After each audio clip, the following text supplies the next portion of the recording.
Hey everybody, I have a couple of announcements to make before we start the show. First of all, if you're in the Seattle area and you would like to watch me challenge core libertarian principles to a libertarian audience, a wonderfully intellectually principled and open-minded audience, by the way, you should come to the Libertarian Party of King County's holiday party, where I will be the keynote speaker. That event is December 5th. That's a Saturday. It's also Prohibition Repeal Day, which means that there will be a lot of beer served. It'll be at 6 p.m. at the Gomer Evans Masonic Lodge in beautiful and historic Black Diamond, Washington, which is a short drive from Seattle. For tickets and additional details about this event, go to www.lpkingcounty.com. VIP tickets are available in limited quantities at $40, so you better get those fast. And general admission tickets are available for only $20. If you are interested in becoming a sponsor for this event, contact chair@lpkingcounty.com. And by the way, one of the wonderful sponsors for this event, a libertarian who is open to intellectual challenges to some core principles, is the law office of Jeff Jared. He's a libertarian family-owned firm in Washington dedicated to helping clients know their rights and protecting what matters most to them, their families and their homes. Jeff is an anarcho-capitalist, and he is the author of a column called The Suburban Anarchist. Visit jeffjaredlaw.com. The other announcement has to do with Renegade University and our incredible webinar, Talkin' Shit, The History of African American Culture. It is ongoing and it is amazing. We've had 2 sessions. They're both recorded and available for live streaming to any ticket holder. So we have people still buying tickets. You can attend the remaining sessions and you can watch the 2 sessions that have already happened by live stream. It is phenomenal. We're having an incredible time. It is co-taught by me and Kamasi Hill, PhD in African American Theology and Culture from Northwestern University. We have some guest celebrities who are students, in fact. You come and you'll find out who that is. And we're just having the time of our lives talking about one of the most important subjects in American history, and it's certainly highly relevant now.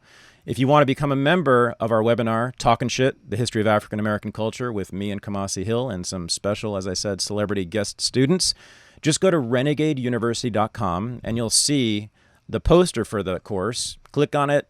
Look at the additional info. I have a full syllabus of it, so you'll know all the topics we'll cover. And buy it. Join us. I hope to see you there. This is the Unregistered podcast, and I'm Thaddeus Russell. This is a show about ideas, people, and behaviors that are considered inappropriate, out of bounds, or beyond the pale. The things you're not supposed to talk about if you're a school teacher, a college professor, a businessman, a politician, a parent, a neighbor, or even a podcast host. These are the things you're not supposed to say or even think if you're a good liberal, a good conservative, or a good citizen. Each week, I'll interview a person who has something bad to say. They might be a journalist or a professor. They might be a porn star or a drug dealer. They might just be an ordinary person with an ordinary job who doesn't care about the rules of polite society. I'm not interested in breaking the rules just to be a troublemaker. I'm interested in people who break the rules of conventional thought and to expand the scope of what is possible to say in our society. I'm interested in people who make me think. When he was just in his 20s, my guest this week moved from California to Czechoslovakia, where he founded and edited a radical countercultural newspaper for many years. He then returned to the United States and went on to become a columnist for one of the leading newspapers in this country, and then the editor-in-chief of my favorite political magazine, the co-host of what I still consider to be the greatest cable news show ever, and the co-host of what I consider to be the best news podcast going. And he wonders why I have often wanted to be him. This is my interview with Matt Welch.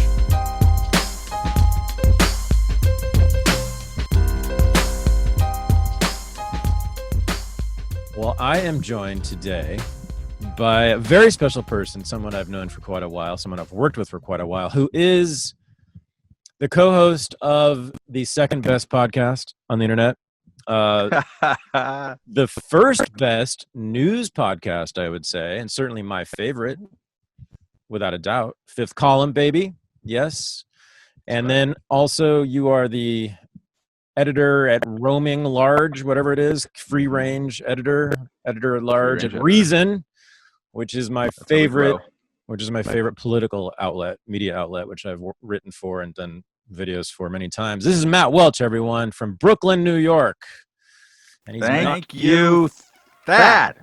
You're welcome. And Thad listeners. It's a treat to be here. When I've said many times, and I'll say it here for the benefit of both you and your listeners, but during my tenure as editor-in-chief of Reason Magazine from 2008 to 2016, one of the things that I'm most proud of, even though I can claim no credit for it, aside from saying yes, was that we published a hell of a lot of Thad Russell and the culture page. Probably more Thad Russell than any other freelancers in our back of the book section. And for that tickles me, including stuff that I was like, what is he talking about? But it was always a very well argued, very well written, and interesting, and it fills me with warmth. Oh, thank you, man. Yeah, no, I've talked about Reason and you guys a lot over the years. I mean, yeah, I'll tell the story really briefly for those who don't know it, but, I was out in the wilderness, pretty clearly had no place in academia, published this crazy book, Renegade History of the United States. The entire media establishment ignored it, except for one intrepid libertarian outlet known as Reason, and you and Nick Gillespie and Jesse Walker welcomed me with open arms. And not only that, you wrote reviews, did an interview, and then had me write for you many times. And I think I did tell you this personally, but there was right around that time, I didn't know anything about libertarians. And I read at one point an editorial that you wrote when you were the editor-in-chief then about criminal justice. And I just remember, and I didn't know you too well. I didn't know the magazine either. I was trying to figure out if I was getting in, to the right place here. And I told you, I think I agreed with every single word of that editorial. And I was like, oh shit, I can't believe it. There's an actual, there's a publication in the world that has words on pages that I agree with. So, it's been wonderful working with you guys, and especially with you. Yeah, you were a great editor, editor, and then we did a bunch of TV together. We've done a bunch of stuff together. Been on the Fifth Column a few times, and so it's always a great pleasure. But yeah, you're like, I compared you to Don Mattingly back in what was his big year? Wow. 1985. What was the big year when he hit? Either 85 or 87, sometime around there. Yeah. And I went to see him at Yankee Stadium a couple times during that year, and it seemed like he hit a double off the wall every time he got up to bat. Like, it was ridiculous. He just was straight. And when Matt Welch is on TV, like, I know you're going to be killing it, just like Don Mattingly, just every damn time. Knock it out of the park. That's really, really nice, even if you misspelled the name Bobby Grich, but that's totally fine. No, that's really sweet. You mean second baseman for the Angels in the 1980s? Yes, and Orioles. Yeah, dude, it was my favorite player. Dude, you think you know a lot about baseball, and you probably think I know very little, but I actually know everything about baseball in the 70s, 80s, and early 90s. I studied it at least as hard as you did, and it's like this weird man brain where we have like a whole compartment that's dedicated to things like sports, where we just remember everything forever. Such useless information, such absolutely useless information.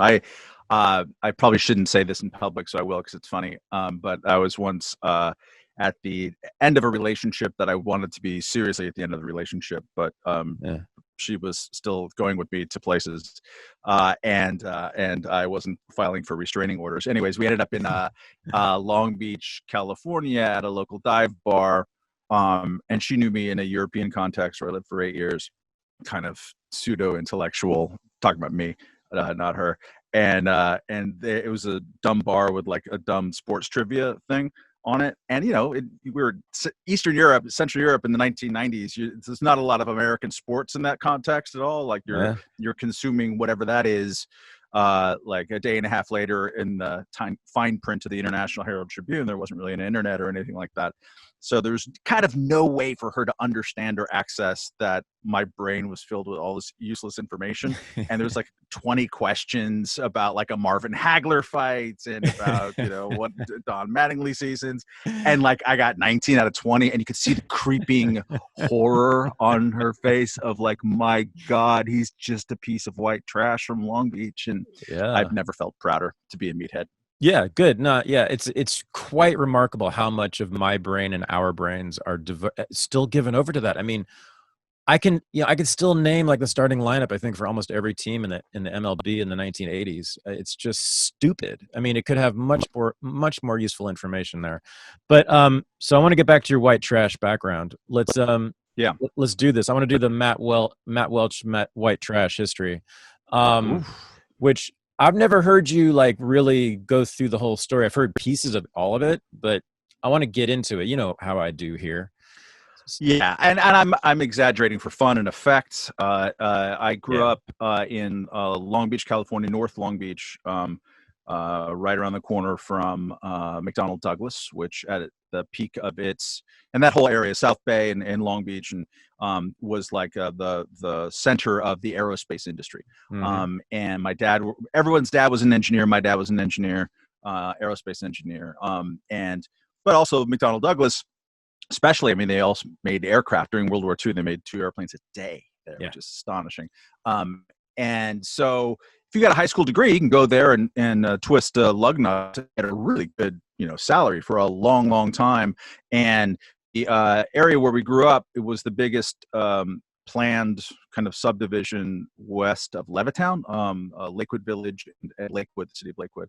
So it was all like bean fields in 1948. And by 1955, there were, 50, 60, 70,000 houses.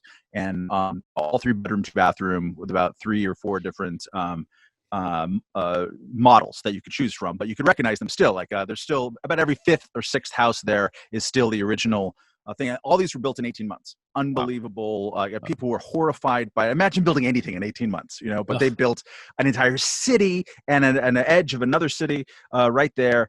And so everyone was horrified by the grid and the conformity and all of this. And actually, a really interesting historian, DJ Waldy, he comes from there. Hmm. He worked for the city of Lakewood, which I only found out, and this is how intellectually incurious I am, because I worked, my first job was at the city of Lakewood. I worked at the Parks and Rec department, being like an umpire for games and batting coach for kids and that kind of crap. Huh. And city of Lakewood, turns out, was a hero to Reason magazine. Long before I really knew Reason and long before I understood why, because it was one Wow. of the first contract cities, right? Lakewood is ringed by Um, dysfunction. Bellflower, where I was born, Hawaiian Gardens, Compton is nearby, Downey. These are not necessarily well-run places. Lakewood, unlike them, said, why do we have to own a garbage department? Why don't we bid it out? Why don't we bid this out, bid that out? And like, but we'll manage what we care about here, which is parks. We want open space and, a lot of baseball and all this kind of stuff. And so that's how they did it. And they've always been a very well-run city as a result of that. And I didn't even know it. And DJ Waldy, who his work, Holy Land, is one of the great kind of memoirs of suburbia. And it's a memoir of that area, the history of it, and very kind of epigrammy, elliptical. He is, I think, to this day, an employee of the city of Lakewood for 30 years. I didn't know him back in the day, but Holy Land is a wonderful book. I recommend it huh. to everybody. It was great. It was a great antidote, or at least a different way of looking at the same thing, of Mike Davis at the time. There's a lot of Yeah. and Mike Davis, who I think is great. I disagree with him about quite a few things, I'm sure. There's some factual issues with some of his work, but he's an incredibly evocative and important writer of LA. Back in the 90s, there was this big dystopian interpretation of Southern California, which had a lot of facts on its side, because the 90s sucked in Southern California in like biblical ways. But DJ Waldy was on this other side of like, let's just like actually explore this kind of warts and all, including like my neighborhood was built by Jews who were excluded from living there. Oh People wow. don't realize that Southern California had explicitly racist and anti-Semitic real estate laws and redlining Mhm. laws well into the 40s and 50s, right? Yeah. That's not. It is not a clean and good history there at all. And he wrote about that too. So, anyways, I come from there, this kind of grid suburbia. There's another piece by Joan Didion in the New Yorker. I'm blanking on the title of it. I think it's Trouble in Lakewood. Hmm. It's about a incident that happened in my high school after I left, about 2 or 3 years, where a group of boys, athletes like everyone was, gave themselves a sort of a fake gang name, and they tried to have sex with as many girls as possible. And every time they got to a certain level, it's like, I'm Reggie Jackson now, because you're number 44 in your sexual conquests. And the horror to most of the world was that the area moms and other people were like, "Hey, boys are just being boys," and it became this big trial and whatever. But her depiction of Lakewood, although jaundiced, and I wouldn't necessarily agree with all of it, is for people who are interested in it, also a kind of a decent snapshot. Very patriotic, very anti-communist, very like Cold War, pro-capitalist. Lakewood Mall was which is right. I could walk to it. Was for a while the biggest mall in the world. I'm sure that's not true, but that's what everyone said at the time, and it was kind of a foundational place. So I come from there. My dad, aerospace engineer. Mom was a director of nursing at hospitals. Pretty well-educated family. So I did not live in trailer parks or anything like that. I'm actually about the least educated person in my family. Oh, really? Because I got kicked out of college after my freshman year for bad grades. Okay, cool. So you want to know why I am from California? Yes. My father, after graduating from the University of Michigan and having lived his entire life in the Midwest in the 1950s, was recruited by Douglas Aircraft to be an engineer. Get the French out of here. But in Santa Monica, not in Long Beach. Okay. Yeah. That's, Douglas they also had some like big, you can see like statues to the Douglas dude right there in Santa Monica. But yeah, that's amazing. Same thing. Yeah. So we're both. When I was filling in briefly at Reason, like for Jesse Walker or Brian Doherty or some book sabbatical in like the early aughts, and I would occasionally drive into their office on the West Side, and there's one of those Basque like old diners, what I'm talking about, like with a flowery kind of it's always like Sir Rogers or something, and it's like it doesn't make any sense, but it's opened by Basque culture, important to Southern California. It's frequently forgotten about. Yeah. So I went there for lunch and with a friend who was visiting in town, and we decided to have a 2 or 3 martini lunch. And next to us was a couple, and they were clearly a married with other people couple who meet there for lunch to canoodle. And in that process, we obviously started hanging out. And the dude was a photographer for fill in the blank, Hughes probably. Aerospace company back when, people who were listening, it's hard to wrap your brains around it, but something like 300,000, 400,000 people in Southern California were actively employed by the aerospace industry, building airplanes, working on satellites. Yep. And as my dad said, when someone asked him what he was doing, we had to beat Sputnik. Like, all right, yeah, Sputnik. That was the culture. And so these gigantic companies, had a lot of money to burn on photographers. So this guy was talking about like their photo archive, which he was wondering what they're going to do with, because it's actually just an archive of California, right? Of like post-war California, every meet and greet, every general, airline stewardesses, all this kind of stuff. And I just got thinking, hopefully Diane Keaton is getting her hands on this. Who's a big like photo historian type of Southern California. But fascinating stuff, and shaped the culture there in just monumental ways, and up until 1990, and then suddenly kind of broke and collapsed. And one of the like foundational kind of ways that I think about how people process political or business, economic, whatever, cultural information is coming back in 1991 for a friend's wedding and meeting up with everybody in so my neighborhood, as mentioned before, was just a Levittown grid suburbia, but but housing values increased for 40 years in a row. People were pretty prosperous. They rebuilt their house. My house was a 3-bedroom, 2-bathroom grid, and then we tore it down and built a 6-bedroom, 4-bathroom house, which we just sold like a couple of weeks ago. Long story there, which we won't tell. So that was all like that, and it just sort of seemed like it would go like that forever, and that creates all kinds of mentalities. After the Cold War ended and there was a peace dividend, and they shut down the Naval Yard in Long Beach, and they shut this and that, every third or fourth house on our block had a for sale sign on it. We'd never seen anything like that. And so I'd ask friends of mine, like, hey, what's going on here? Or what's life like, and why is Douglas losing so many jobs, and all these kind of things. And even people, my friends are very good people to this day, some of them, or some of the adjacent ones, were like, well, it's the Mexicans. Like, it so wasn't the Mexicans. It literally wasn't the Mexicans. But like, that totally impacted Southern California politics for that whole stretch. I mean, Pete Wilson went from being the San Diego semi-moderate mayor, and if you're in San Diego, it's a half Mexican town and always has been, to being, okay, maybe I can make up 15 percentage points by demagoguing against Mexicans. And he could. It worked for that period of time. But like, seeing it happen in real time, that's how sometimes our monkey brains process information, is like, we got to blame somebody for this, as opposed to saying, hey, look, maybe we were, I mean, this place was built artificially on something that we should be happy that is over. It's not fun to experience it in the microclimate at all, and you have to do so with a lot of compassion and empathy. But that also means don't blame the Mexicans, for crying out loud. So recently I've been getting a lot of messages and texts and tweets even from unregistered listeners telling me about how thrilled they are with their recent Paloma Verde CBD order.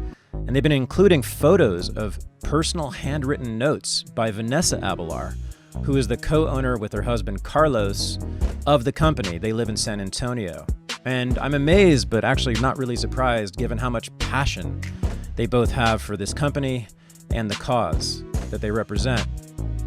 So back in the winter, Carlos and Vanessa had a brick and mortar store, brand new and ready to go in San Antonio. It's beautiful.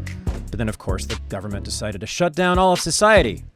So they lost all their money and time and effort put into it, and they had to go online. So they went to the banks to get loans and accounts to do that, and the banks said, no, we're sorry.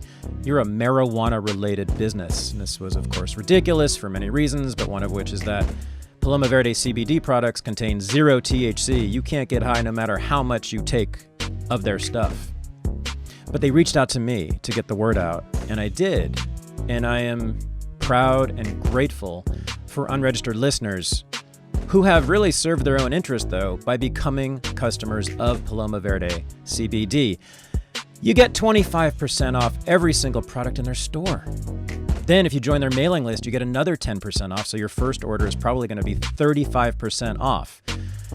The most common product, though, at Paloma Verde, I'm proud to say, is what's called the Unregistered Combo Pack, otherwise known as the Thad Pack. It contains my 3 favorite products that they sell, and those are their gummies, which I love, that taste like candy, but have 10 milligrams of CBD in each one, and I eat them like crazy, and I run out of them all the time. I go through one of these like a week, pretty much, just so you know. And their soft gels, 25 milligrams per. When I'm especially tense or stressed or anxious, which is often, especially in election and holiday season, I can take up to 5 or 6 of these in a day.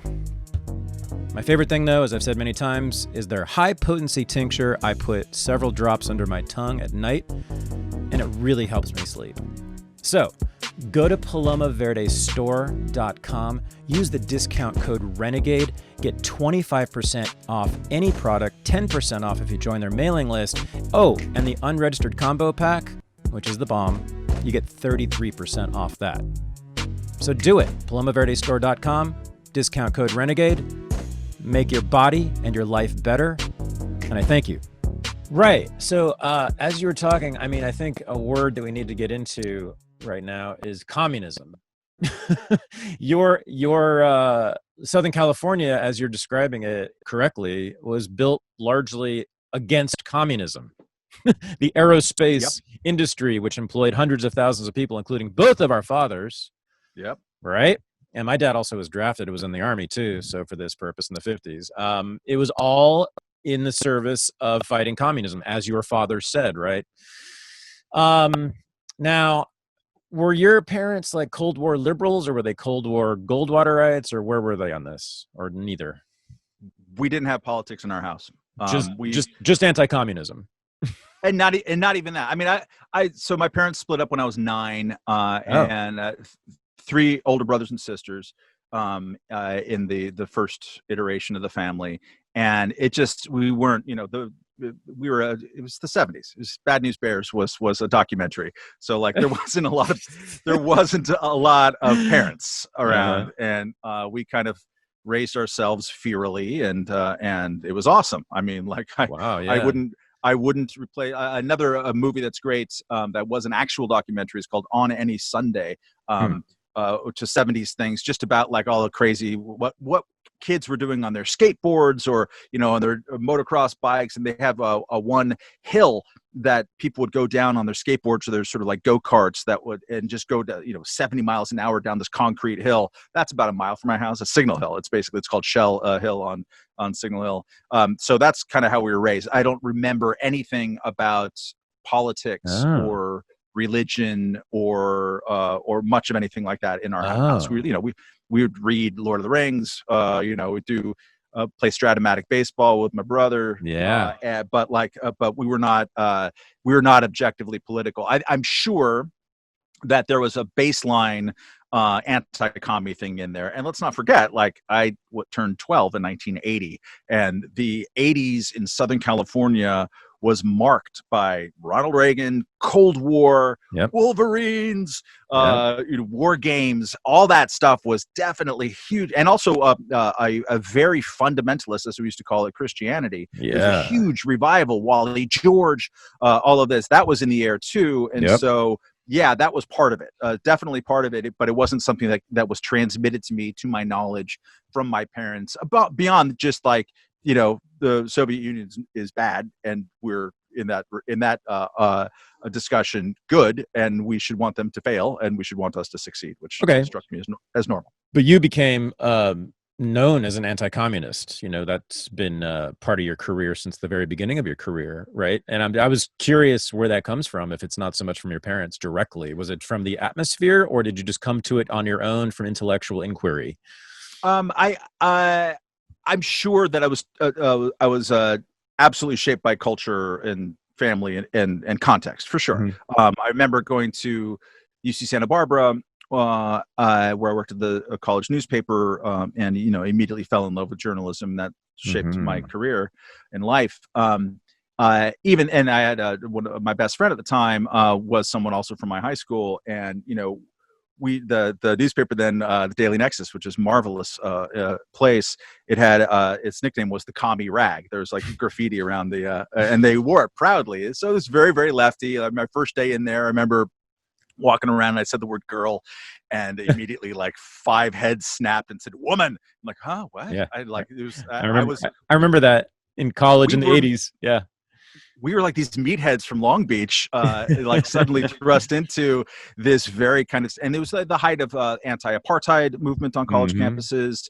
So I was exposed to a lot of like, whoa, whoa, whoa. But I always, and we always, the Long Beach meatheads were always like, but we're capitalists here, right? Like we're capitalists, and we don't like communism. We were critical always, and this was true in high school, of the ridiculous excesses of the Cold War and the mistakes in getting involved with Central America. And I didn't register for the draft for precisely that reason. Not because I wouldn't be a Wolverine if push came to shove. I would, happily so, but on my fucking terms, not on yours, right. Ronnie Reagan. Nice. And this is also in the 80s, where the Western White House was Santa Barbara, right? It was up in the hills above our college. So we all dutifully hated him, and I did too. And I've come to regret some of my simplistic attitudes towards him, regardless of hate, love or hate. Even then, being exposed for the first time to all kinds of like really interesting left of center thought. I came under the kind of influence of a great sociology professor named Richard Flax, famous. Marvelous human being, hand permanently disfigured by having his skull cracked in Chicago, 1968, in the police riots there. Yeah. Sweet man, did many things for him, for me, I should say, and we would just have fun disagreements about communism versus capitalism and how things are going in Cuba and whatever. But I always had great sense of commonality and direct influence from what I would describe as kind of new left journalists, people like Bob Scheer, who you've interviewed for a reason in the past, who is the greatest benefactor of my career. period. Yeah. And these and Hunter Thompson, Tom Wolfe, not all of them would be described in the same place politically, but comportmentally, they saw journalism and patriotism or whatever, or just like your citizenship or however you act in the world, as like, of course you're independent first, like you think independently first, and that includes calling out your own side. So I always, if someone put a gun to my head and asked me my politics, I would describe them forever as liberal. I felt like I came from a liberal tradition. And then, this is a long way of answering your question, I was profoundly influenced by moving to Eastern Europe, Central Europe, 9 months after the wall fell. Yeah. And so I was surrounded by the wreckage of communism. And of course, that makes one much more viscerally anti-communist than whatever you might have thought of before. Hey, not even anti-communist, anti-totalitarian, anti-totalizing systems that cannot abide by independent, authentic, individualistic behavior. That to me is fundamentally wrong. And the way that wrongness expressed itself more often than not, in up until through the end of the Cold War, was through organized communism. So I don't have a lot of tolerance for people who romanticize that or think that sex was somehow better under communism or whatever the that's the latest. Kids. Yeah. Holy crap, you people! Read a book. Just like read a book. I know. I'll start with Slavenka Draculich, move on from there. So that had a profound influence on me. And then over my shoulders is Václav Havel, who probably had the most influence on kind of my thinking about a lot of different things.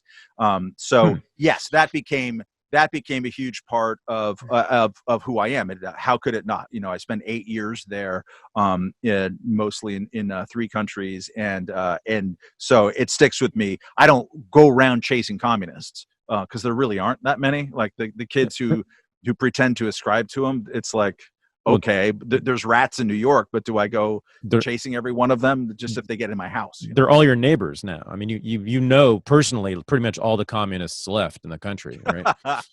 Yeah, except they're not. My neighbors send kids to their school, to the local school, and sure, they vote 93% Democrat. But they ain't communists. They capitalists by the way that they live their lives and spend their money on rent, especially. They are big ass capitalists. So I've heard you talk about your Prague years, your Czechoslovakia years with prognosis, but I've never really gotten into it with you, and I'm fascinated by it. And I know that it's something that's very important in your life. You often refer to it, very formative for you, and you just mentioned in certain ways how it was. But let's talk about it more. I mean, it was 8 years, you say, or 9 years? 8 years? I was there for 8 years, from August of 1990. Yeah, I mean, I thought I was going to be there forever, or like I thought I was going to be expatriated forever. Particularly since where I came from was always in flames when I was over there. Right? Oh yeah, right. We had like mudslides, riots, OJ, earthquakes, that's right. Fires. It was just like, wow, what a horror show. I could never imagine moving back there. And I only did because it didn't work out when we tried to move to Cuba, right? Like we hatched this great idea with my wife, freshly married wife. We'd been living in Hungary for the previous 3 years. And I was like, okay, well, we've covered as journalists post-communism. Wouldn't it be a treat to be there before and during when a communist country cracks? And back then everyone's like, oh, any day now it's going to happen in Cuba. And I also was tired of grumpy people. Central Europe is notoriously kind of grumpy, and there wasn't enough baseball and there wasn't enough music and sunshine. And so like, wow, okay, knocked them all off our list. Go to Cuba. It turned out to be a really severely stupid idea. Just because I kind of presumed that the way that we were able to wiggle through the cracks in Prague would be possible there. And totalitarianism doesn't have cracks. That's kind of the point, idiot. But so to answer your question, so I'm inspired. First of all, the decision to go was, how did it start? Like, how did the project hatch? So I was expelled from UC Santa Barbara after my freshman year for bad grades. These bad grades were very much the result of not attending class. It turns out when you don't attend class and don't take tests, they'll give you Fs. I didn't know that. I guess I had to experience it myself. I was spending all my time at the college paper. I had a lot of success there. I was probably having a bit to drink. And had a very incredible time, and then they kicked me out of school. And so there was a lost kind of semester where my parents reeled me back in back home to Long Beach, and it was like they hadn't been in the same room together more than once or twice in like 10 or 15 years, and now they're like, and the first thing you got to do is register for that damn draft. I'm like, oh dear God, that's not going to happen. So I worked for about a half year going to local community college. It was a nightmare. And working 40 hours a week at a auto body shop, and imagine me, and at some point a brush factory. It was a nightmare. But I was also like putting myself back together because I'd really screwed up, and it was very self-inflicted. So the last 2 years of what would have been my college experience, I worked as a typesetter, a production manager for the editorial side of the daily newspaper. So you would type in all the codes to make the film that the paper was sort of printed on come out a certain way, look a certain way. Then you'd feed that film into a developer, and then you dry it in X-Acto blades and sticky wax and all this kind of stuff, and line it up, and then you'd send it to the printer. And that was a university position, paid position. So I, unlike all of my friends who are exactly my age, who are the editors in chief and other things like that, I was making bank. I was making like 12, 13 bucks an hour in 1988 and 87, or 88, 9, and the beginning of 1990. So I bought, I'd also had a psychic debt to a lot of people. So I bought the beer for a year and a half. And that was fine. I was happy with that. But then I knew going into that final year, what would have been my senior year, 89, 90. I knew that I needed to figure out what I was going to do. I didn't want to be the guy who was hanging around the college town. And Isla Vista is fun, but hanging around the college town even a second after the due date, because that's pathetic. And also like wanted to get on with the business of my life. And back then the options were not good. They were not good at all. I couldn't get back into school. I would take summer classes because you didn't have to be a student. And I did, once I was paying for my own education as opposed to my parents paying for it. Wow, the difference in GPA was amazing. It's like 3.8 to 1.3. But so I had set aside the publishing break, the school break of Thanksgiving to Christmas. So this time right now, 31 years ago. I'm like, okay, I'm going to figure out what I'm going to do with my life. And what were the options? I could work like doing paste up at an alt weekly somewhere. I could try to get a job, but journalism was starting to go through a recession back, its first and a very long lasting recession. And the country as a whole was going through a recession then. Friends of mine who did everything right, got every internship, and were nailing it and doing well in school, they couldn't even get internships at the LA Times and other things like that. So what the hell was I going to get? Or I could like go to Cal State Hayward for a couple of years and finish off my degree. Like it looked bad to me. And I'm sitting there at my dad's house in Long Beach, and you're watching CNN. This is the only cable news in town. And it's like, this is November of 1989. What's that over there? A bunch of people my age whose filthy long hair is as long as mine or longer, who love the Velvet Underground and like Frank Zappa, and I'll forgive them to Zappa. I'm not a big fan, but like they are doing an almost bloodless revolution, overthrowing a dictatorship, because they were tired of being told what music they couldn't play. Like maybe I'll go hang out with those people. That sounds a little bit more interesting. And really? For people who are not that much younger, like people who are 40 and under, it's almost impossible to convey what I will try to convey to you now, which is that up until that year, up until basically Tank Man in Tiananmen Square, June 4th of 1989 or whenever that was, it was the map of Europe, half of it or more was just an undifferentiated black blob. You didn't know the borders between countries. You didn't know any local variations. It was just, there was a Cold War. It was going to last forever. It was always going to be there. It was the totalizing system under which we had lived.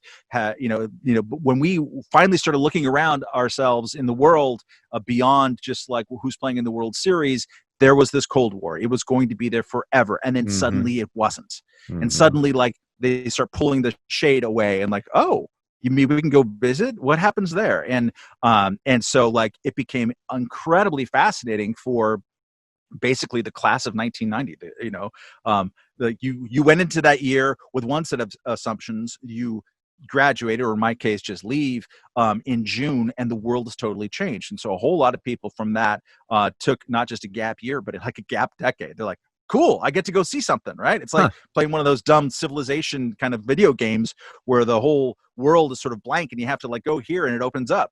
And so I always, in starting to save money now and stop buying everybody's beer for just 6 months.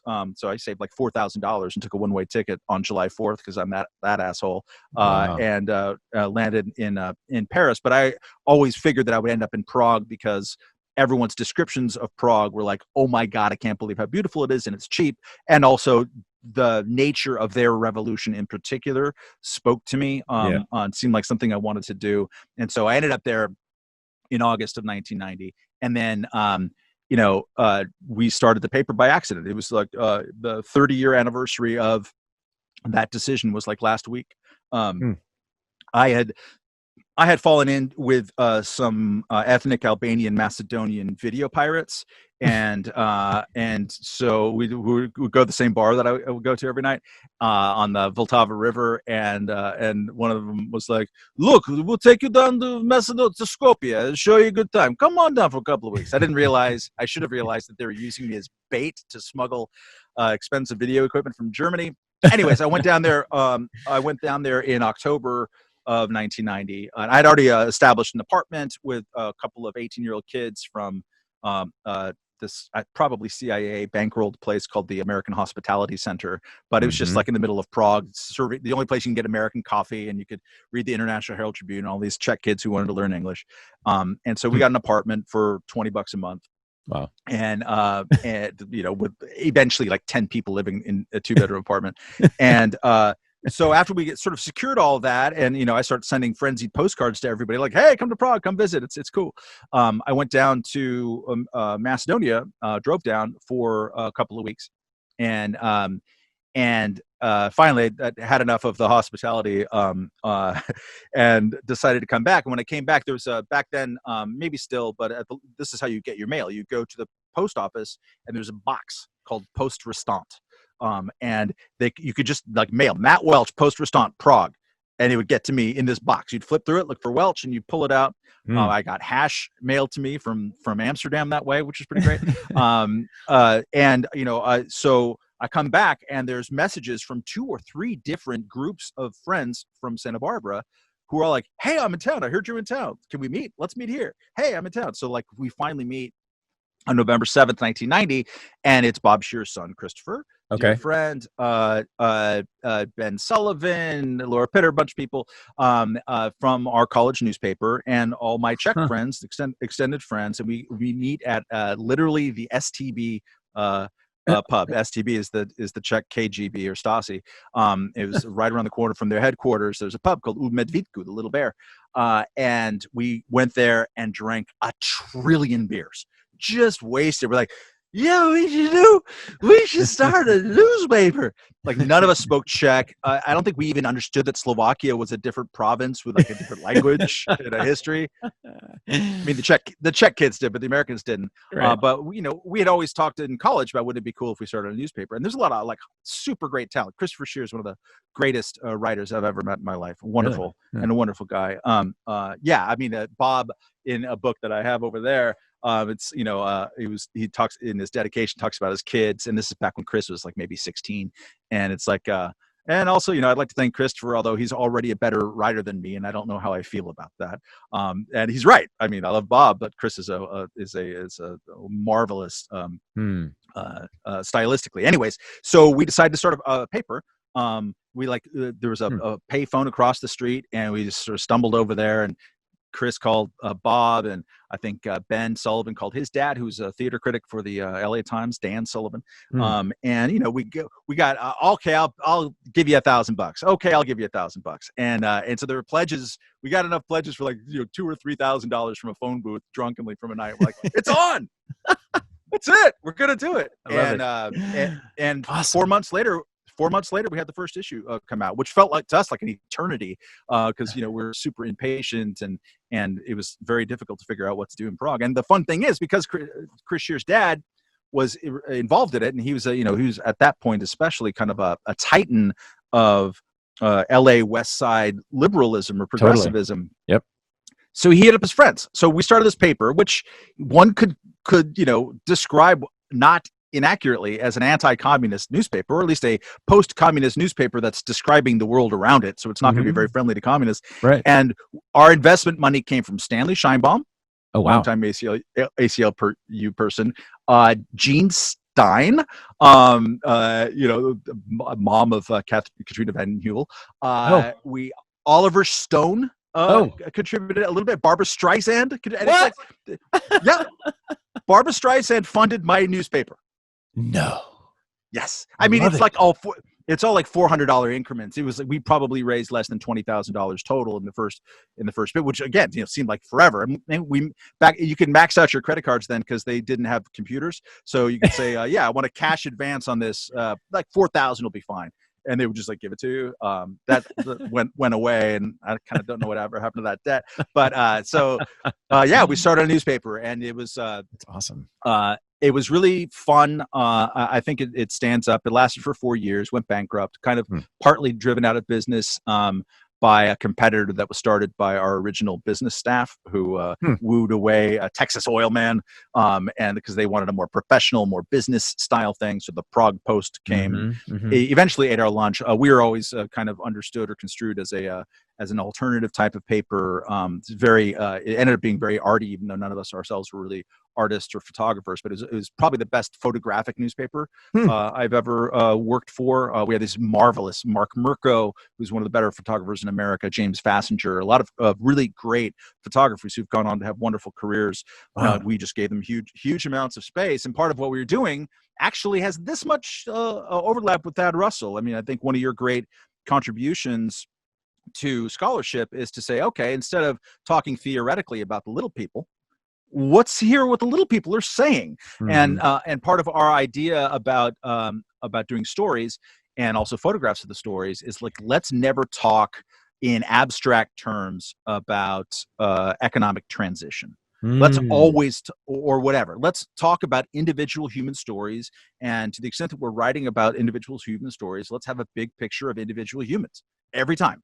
Let us always ground it with also the understanding and humility that we're just a bunch of dumb hippies from California. What the hell do we know? We don't. So like, it's not us landing and trying to tell people what to do or how to live or what system to choose or anything like that. We're just trying our best in our imperfect way to describe the world around us. And also to bring certain values of journalism, which weren't really in common play there. And we ended up, I think training an entire kind of cadre, I probably shouldn't use that word, but of some of the best young journalists, who started working with us when they were 18 and then went on to do some of the greatest investigative work or otherwise work in the country. And we established a nonprofit fund that helped that and placed them at internships in America and things like that. So very proud of all that work, but it was really fun. And thank God after 4 years it went bankrupt rather than to embarrass itself by trying to limp on as many once great things do. What an amazing thing. I haven't heard that story before, all of it. So is it available anywhere, Prognosis? Can you get it online? No, you can't. We're always having sloppy discussions with people about where the full archive is. I mean, you can come to my house at any time and see. I think I've got most of the full run. There's, I believe, a digitization either done or like set to be done at Charles University in Prague. But I don't know anything about it right now, and it's a lasting failure on our part. But there's enough of the physical issues so that it isn't lost to the world. We'll probably scan the whole thing and have it at some point, but we're all too scatterbrained. And damn this coronavirus that it's preventing us or giving us an excuse to continue being lazy about doing this. Oh, stop complaining about it. It's a wonderful thing. The coronavirus and especially the lockdowns. But yeah, so you have all the issues in like plastic wrap, basically, in your house. Is that what's happening here? Yeah, I mean, I could, if I removed a little stuff, I have most of them within reach of my hand right now because I like to refer to Wow. them constantly. Yeah, I mean, it's So interesting lessons learned about them. fascinating. So okay, so I would really love to see them at some point. So it was in English, and who was the audience, and how did you distribute it? Um, yes, it was in English. The audience was for expatriates or like English speakers who didn't speak the local language and wanted to know what was going on. And Mhm. tourists, obviously, tourists are Okay. flooding in, so we Okay. had a visitor's guide in the middle of it and kind of a Oh. culture section as well. So like, yeah, here's what to do this week. Here's what's going on at the club and that thing. Sold it at and this took a lot of arm twisting and difficulty, but basically everywhere that you could get an international newspaper, you could get a copy of Prognosis. We always had Huh. also had like, punk rock friends visiting from Santa Barbara with like nose rings and tattoos on their eyelids out on Charles Bridge, making their Uh-huh. beer money by selling it How for awesome. 20 crowns a pop. Yeah, and we also had a system where we used it as we would put an English language teaching supplement with it and distribute thousands in to classes. A lot of the Americans and Brits who were flooding into Prague, then you could always get a job as an English teacher, right? Okay. And so you'd have all these just scumbag hippies like me who you can. There's a great book called I think Necessary Errors. Trying to see it over there by Caleb Cage that came out a couple years ago. I reviewed it for the Wall Street Journal.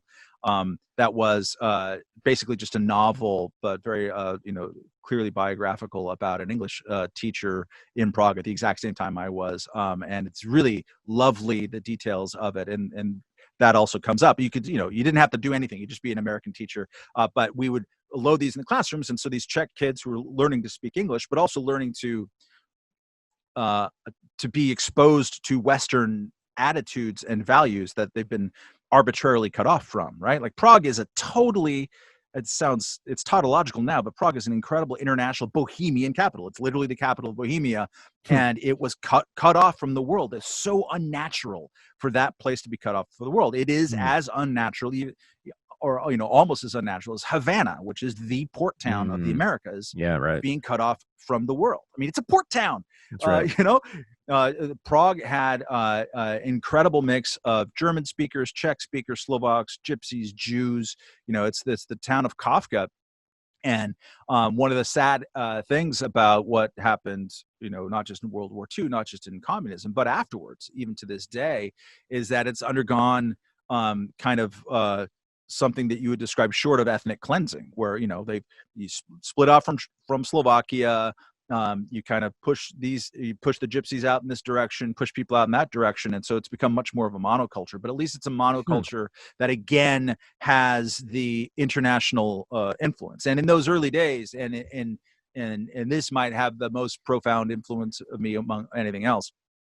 Uh, in those early days, like the old rules were still applied on paper, Mm-hmm. right? Like it takes a while to figure out your new laws and how to Mm-hmm. enforce them and who does, and um, and and the new ones hadn't quite taken root. And so, like, what do you do? What kind of weird stuff can you make through the cracks? And man, did everybody make some wonderful stuff. Like the best club I've ever been to in my life is and the club doesn't begin to capture it, was a place that was called the Stalin Space. Right Hmm. there's on overlooking Prague on the banks of the Vltava River. There's this huge platform, which in the late 50s, on which stood the world's tallest statue of Stalin. So about 100 feet high, maybe more than 100 feet high. Um, Jesus. Khrushchev comes to power, they have to blow it up. So they blow it up, and instead it's sort of emptied, but it's like the podium of it. Just imagine the size and shape of it. And underneath it, there is this sort of warren of tunnels. And does that tunnel go back to the castle in that direction? What are they building in there? And so there's this group of architects who had made their money during and after communism, they're all like from alternative society, right? They're all like hippies who love their plastic people of the universe, their underground culture, but they're really good at restoring old buildings. And so you'll always have work in Prague like that. Oh, wow. And they started a thing called the Linhart Foundation. And that foundation's job was, hey, we know about all the buildings, more so than the authorities do yet. Let's take them over one by one. So they would, there'd be like this giant palace in near Malostranska Namysti, the sort of on the castle side of the river. It's a whole city block, 4 stories on a side, just a gigantic structure, and you'd walk by it every day without thinking about it. They would think about it, like, let's open up the padlocks. So these guys and others open up the padlocks underneath the Stalin space, and said, let's start a pirate radio station. Let's start a sculpture garden. The greatest artist on the planet, David Cherny, go look him up, Cerny. He did a great Stalin skull there. David Cherny's work for one of his first things after communism is he put a Trabant on dinosaur legs and put it in Old Town Square. If you've ever been to Prague, there's like a tower on the outskirts of town with gigantic black babies crawling up it. That's David Cherny. A fake thing that he did, he got away with doing. Oh my God. Like, it's a European Union, like, hooray for integration project. They stupidly gave him money. And so he used it to present a fake, like, this is like artists from every country are doing commentaries on their own countries. So like for Turkey, he had like a Turkish toilet, basically just taking the stereotypical piss out of every single country. And then there's like national apologies for. So like, he's really, really great. He has also a great one of Václav Klaus, where was it like someone's putting a head up the asshole of Václav Klaus. That was wonderful guy. So he had his own little sculpture garden there. It was a performance space. So every night there was a rock club, there was a pub, you get cheap beer. It was all totally illegal. And there's always, according to the laws, and, Václav Klaus, who was a dick even then, it was like, that should be shut down. They're not following the law. And you would go every night, and it's just and dark and weird and dusty. And you'd go and like, I wonder if they're going to shut it down. Oh, hey, who are they interviewing over there on the pirate radio station that's been threatened with closure? Oh, that's Václav Havel. He would always sort of show up in these spaces to let you know. Oh yeah, I forgot to mention the thing that David Cherny is most famous for. There was an episode in, I believe, May of 1991. So the paper had already started, where there's a gigantic Soviet tank on in the middle of a plaza somewhere. He got fake permits, went there and painted the whole thing bubblegum pink, also with a giant middle finger on the top. This became a huge international incident. And David Cherny's my age. He's literally 52 years old. We're just the exact same age in like a background to some degree. And so this became an international incident. Václav Klaus was, of course, apologetic to the Russians, and there were still Soviet troops on Czechoslovak soil back then, right? Like, like it wasn't. History doesn't work as cleanly as we remember. There was a lot of things to be nervous about, like the Soviet Union invaded or like crushed protesters in Lithuania in 1991. It's a thing that people don't always wrap their heads around, but that was still in the air.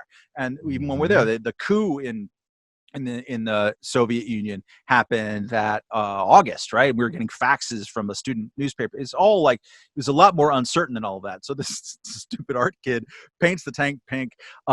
He gets arrested, and they repaint it green. And then a bunch of members of parliament who were like allied with Havel said, you know what? We have parliamentary immunity. So they went in there in their work clothes. They repainted it pink.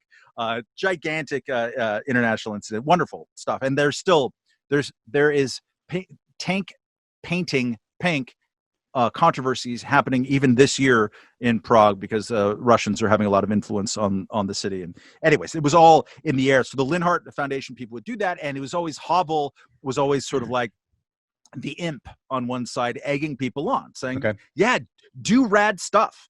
That's what we're here to do. I mean, that was part of what inspired him to become a very brave dissident in the first place, is that he couldn't abide a system that required jailing stupid, filthy rock musicians. He's like, Right. there's just something fundamentally out of balance with that. And so he was always that kind of conscience there. Whereas Václav Klaus, the finance minister, and then later the premier and the president, was just always the dick. That kind of the sense of anarchic possibilities in between systems, and against obviously a wonderful backdrop of a place that had never been blown up in a war, and what incredible rich culture and cheap beer. I mean, what's not to love about any of it? Yeah.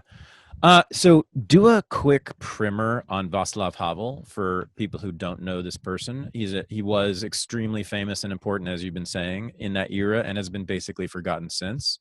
And I know that he's very Yep. important to you and very influential, but as an intellectual, like, how would you summarize his thinking? His Well, ideas. so he's a playwright. He's an Right. absurdist playwright from the 60s. Prague was, as mentioned before, kind of unnaturally stifled for a 40-year period. But there was an opening in the 60s, known as Prague Spring, where a bunch of writers, playwrights, and movie directors, Milan Kundera comes to mind, but he's not at all the only one. Just sort of the Milan Kundera on the writing side, but Milos Forman, I should say, on the film side. Okay. Great, really open, crazy movies. The Fireman's Ball, Black Peter. These are really terrific, and you can enjoy them yourselves to this day. So this ferment happens. Havel is part of that ferment, both in the kind of absurdist, kind of Kafka-esque almost, but even more deliberately funny. Sometimes people think that Kafka is like, it's all about twisty and dark, even though people were laughing when they were reading it back in the original day. But Havel was trying to get laughs. He worked at a theater with a bunch of like-minded people, doing a bunch of speed and like pushing the limits of what you could say. And in the later years, but also then too, like the kind of bleeding edge for trying to get messages out there, subversive messages, really happened in the theater. Prague has a long tradition of really interesting theater, so people went there for that. And he also got involved with the writers union and started writing more publicly, and there's a series of different publications that got more bold, like critiquing the current system as being sort of anti-humanist and anti-individualist. And he would write open letters and essays at the time, highlighting the inhumanity of it and the absurdity of it, in addition to his theatrical work. So in August of 1968, enough is enough. The Czechs are going too far, and the Soviet Union sends in tanks to crush the Prague Spring. Right. It takes a while for the entire humiliation process to go through. By January of 69, I think is when Jan Palach, a student, lit himself on fire on Wenceslas Square in protest of it, which had a profound impact. And they then set in a period that they called normalization, which is one of the reasons why the American, Trump era use of normalization scratches at me a bit. I know that word differently, or like more poignantly, let's say.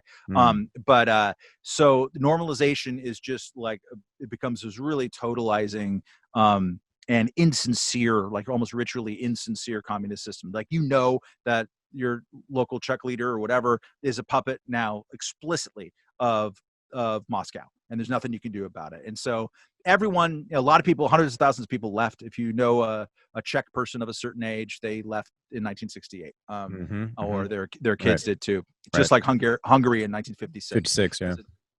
Terrible thing, and did a lot of damage to a lot of people. So Havel, like most intellectuals who stayed, kind of sat around licking their wounds, like bewildered. They could no longer work. Some of them would be arrested or harassed. Their kids, their family would be treated badly. They couldn't get into good schools. I mean, there was just every single way, every lever being pulled. And what changed him, and keeping in mind that he had been a pretty outspoken intellectual, both as a critic of the regime and then also in his absurdist plays. So he had been there before, but then he kind of went into a fallow period. And then the Plastic People of the Universe, a filthy rock band full of hippies who played Velvet Underground and Frank Zappa covers. Their name Plastic People comes from Frank Zappa. They got arrested for disturbing the peace. and uh, and something inside of Havel snapped. And there's a great essay he writes about this. He decided to cover their trial. They didn't. There Ooh. wasn't any press in the country Yeah. that he could write for. Not He's allowed. like, I don't give a shit. In fact, in his pieces that are collected in a book called Open Letters that I recommend everybody read. It's great. He's covering this trial, and it's being smuggled out by Samizdat. People are typing. He types it originally, and then friends type it out using carbon paper, and then they smuggle it to visiting friends, maybe in Germany or maybe in Austria, who then send it to Toronto, where expatriate Czechs run a place called, I think, 68 Publishers, something like that. It was a great press for exiled Czech and other Central European literature. So he's writing this ultimately for a foreign audience, but he doesn't care, and he's like, and he knows that some of this is going to be caught, and he's like, watching this parade of people come in and out of the courtyard, and also knowing the class of both intellectuals and apparatchiks who are self-satisfiedly telling themselves that, oh well, maybe they've gone too far with arresting these people, but you really have to know how to behave. He goes, watching all of this and thinking about it makes me feel anew and afresh for the first time. And hey, Mr. Censor, pay special attention to this next sentence. Ooh. That I am done with these cunts. And so, like, he snapped. Jesus. And after, as and some of those words might be slightly askew, but it's the basic spirit of it. Yeah. And so as a result of that, he and his friends started first a group called Against the Unjustly Prosecuted. It started with the plastic people to defend them. And then it became Charter 77. Okay. Charter Okay, 77, an immensely influential group. Yes. Right. Of initially like 100 people, maybe fewer, who just wrote an open letter to the Czechoslovak government saying you are in violation of the written constitution and of your international obligations under the whatchamacallit treaties that were negotiated in the mid-70s in Sweden, and I'm just sort of blanking on the names, but not a Geneva Convention things, but anyways, the things that were actually criticized by a lot of anti-communists at home as being too namby-pamby. But Gerald Ford got the commies to sign these sort of international declarations of human rights that the commies insincerely signed, and Havel said, nope. That says here, freedom of the press, freedom of religion. You got to live up to it. They signed their names on it publicly. He wrote one of the greatest pieces, two of the greatest pieces in the history of anti-totalitarian literature. First one was an open letter to Dr. Gustav Hasek, who was the guy who led the country, saying basically in great, incredibly detailed form, your whole system is based on lies, full of shit, and you know it, and I know it. And then this other essay, The Power of the Powerless, that talks about what happens when people stop living the lie, when they start showing the bravery of saying, I don't care, I'm going to get arrested, fuck you, here's what I'm going to do. So that's what they did. They all got arrested. He spent most of the next 5 years in jail. Wow. But this sort of burbling of dissidents, especially as the stuff was smuggled out under Samizdat stuff, then influenced the Solidarity movement in Poland. Then it started creating all this sort of a really interesting group of dissident literature, not all of which agreed with one another. I mean, there's Catholic dissidents don't have the same ideas as Czech atheists, but they had, a fundamental thing in common, and they're all starting to kind of organize and think to one another, and having more and more influence. Eventually, so the 80s kind of happen, and he's in and out of jail and always under surveillance, but still writing very openly and critically and very well against the regime. And then Velvet Revolution happens, starts on November 17th of 1989, in which students my age again, and I know several people who were there that night, gathered on National Street, Národní, nearby their National Theater, and were to protest. I think it was the anniversary of some bad thing that happened during '68, and so their parents are all like, "Don't do it, don't go out, because we remember what happened to us when we were your age and we went out, we got crushed." And the kids, being kids, were like, "Fuck you, I'm going." And they went out, and all the streets were kind of closed off, and they were beaten real bad. In fact, there was a widely disseminated news report by Václav Havel's future press secretary, who then was a correspondent for Reuters, saying that one of the kids had been beaten to death. That was false. It was fake news. Thought it was true. It wasn't making it up, but it turned out not to be true. But all of the parents heard that one of our students got beaten to death, and they're like, no, fuck you. We're coming out tomorrow.